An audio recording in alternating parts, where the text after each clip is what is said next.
Good morning everyone. Nandito ako sa may Binondo Plaza. Ayan ang fountain ng Binondo Plaza. Ayan, papunta ako ngayon sa simbahan church ng Binondo.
Sa Juan Luna Street.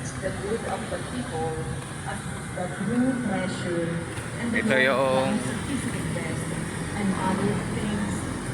simbahan church ng Binondo. The Lord appeared to Solomon in a dream at night. God said, "Ask something of me, and I will give it to you." Solomon answered, "O Lord my God, you have made me, your servant, king to succeed my father David. But I am near you, not knowing at all how to act.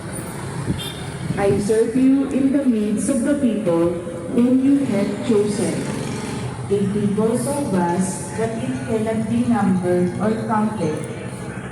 Give your servant, therefore, an understanding heart, to judge your people and to distinguish light from wrong. For who is able to govern this vast people of yours?" The Lord was pleased that Solomon made this request. So God said to him, "Because you have asked for this, not for a long life for yourself, nor for riches, nor for the life of your enemies, but for understanding, so that you may know what is right, I do as you requested. I give you a heart so wise and understanding, that there has never been anyone like you up to now. After you, there will come no one to equal you." The word of the Lord. Thanks be to God. Lord, I love your commands. Lord, I love your commands. I have said, O Lord, that my heart is to keep your rules.